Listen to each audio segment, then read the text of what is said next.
लाडकी बहीण योजनेबद्दल आहे की काय होतंय की जे मंत्री त्यांचा संबंध नाही ते सुद्धा त्याबद्दल काय काय बोलतात आणि त्यामध्ये सर्वसामान्य जनतेमध्ये कन्फ्युजन निर्माण होतं की आम्ही मंत्र्यांच्या बोलण्यावर कुठलाही प्रतिबंध लावलेला नाही, तथापि त्यांनी सतसत विवेक बुद्धीचा वापर करूनच बोललं पाहिजे हा आमचा आग्रह आहे। त्याच्यामुळे कधीकधी काही मंत्री अशा प्रकारचे कमेंट्स करताना त्यांना असं वाटतं की आपण म्हणजे त्यांचा समज असा असतो की लायटर वेमध्ये आपण करतोय, पण त्याचा अर्थ हा वेगळ्या पद्धतीने निघतो। त्यामुळे मला असं वाटतं की सगळ्यांनी योजनांवर बोलताना, सरकारवर बोलताना, सरकारमधल्या खात्यांवर बोलताना विचारपूर्वकच बोललं पाहिजे, कारण सरकारचं बजेट पूर्ण मंत्रिमंडळ मान्य करतं, त्यानंतर विधानसभा मान्य करते। या सगळ्या प्रक्रियेत आपण सगळे असतो, त्यामुळे ज्या गोष्टीला आपण मान्यता दिली आहे त्या गोष्टीवर प्रश्नचिन्ह उचलणे योग्य नसते। आता जयंतराव याच्या अगोदर परिषदेमध्ये बोलले होते की आम्ही सरकारला त्याच्यामधून अर्बन नक्सल जे टर्मिनॉलॉजी होते काढायला लावलं, परंतु आम्ही जे सूचना केली होते 4 मीटिंग मध्ये जे मिनिट झालेले आहे ते सगळे सूचना ओके म्हटलं आम्हाला मीटिंग मध्ये जॉईंट सिलेक्ट कमिटीचे, परंतु ते ऍक्च्युअली इम्प्लिमेंट केलं नव्हतं। एक मिनिट,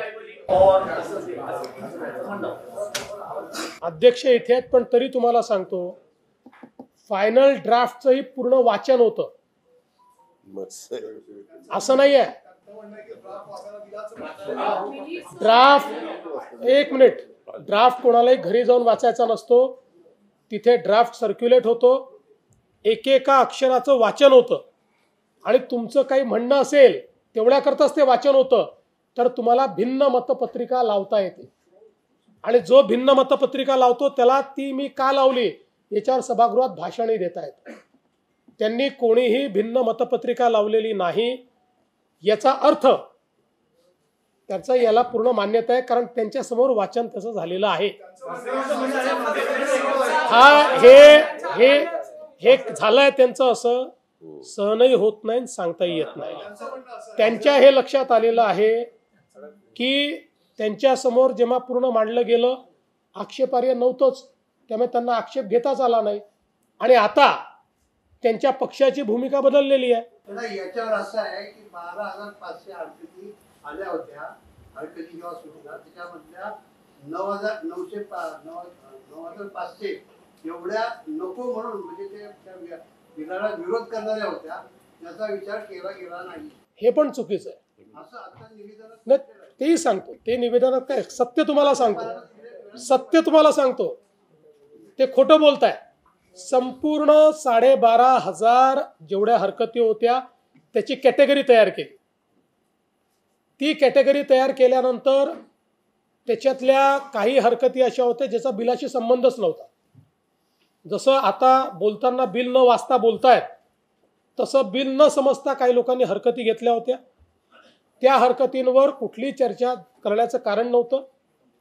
बिलाच्या क्लॉज संदर्भातल्या ज्या हरकती होत्या त्याची कॅटेगरी तयार केली, त्याच्यावरही चर्चा झाली, त्यातल्या काही हरकती विरोधी पक्षाने देखील मांडल्या, त्याचा समावेश करण्यात आला, काही हरकती कमिटीने मान्य केल्या नाहीत, पण सगळ्या हरकती त्या ठिकाणी विचारात घेण्यात आल्या। असं आहे की योग्य वेळी त्याचा निर्णय आम्ही करू, पण पालकमंत्री नसल्यामुळे कोणाचंही काम आम्ही रखडवलेलं नाही। त्या संदर्भात तिघांनी मिळून डीपीडीसीचा निर्णय घेतलेला आहे, फंड्सचं वाटप केलेलं आहे, समित्यांच्या संदर्भातले निर्णय घेतलेले आहेत, मात्र पालकमंत्री दिला पाहिजे तो योग्य वेळ देऊ।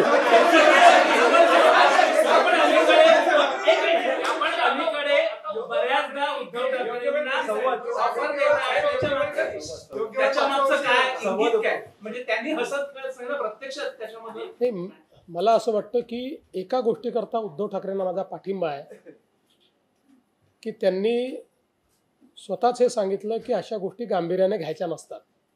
असं आहे, तुम्ही अलीकडच्या काळात सगळे या ठिकाणी तक्रार करता की विधानमंडळाचं कामकाज पूर्वीसारखं होत नाही। कसं पूर्वीसारखं होईल? आम्ही खेळीमेळीच्या वातावरणामध्ये गमती जमती केल्या, मजाक केली तरी त्याची हेडलाईन करता। आता तुम्हालाही माहिती आहे, त्यांनाही माहिती आहे आणि जगाला माहिती आहे की त्या ठिकाणी मी काय बोललो. मी हेच सांगितलं की 2029 पर्यंत मी तर तिकडे येण्याचं काही कारण नाही. तुमचा विचार असेल तर पाहू. याचा अर्थ काय आहे? याला काय ऑफर म्हणतात? त्यामुळे मला असं वाटतं की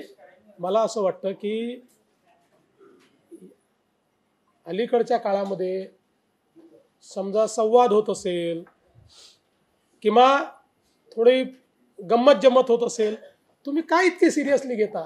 जरा तुम्ही तुमचे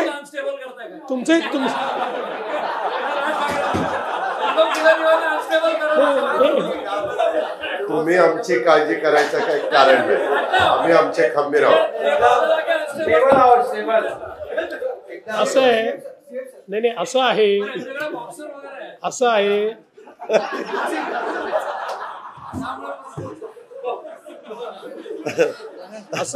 त्या बॉक्सरचा आम्ही त्या बॉक्सरचा टोका तिकडे वळला म्हणजे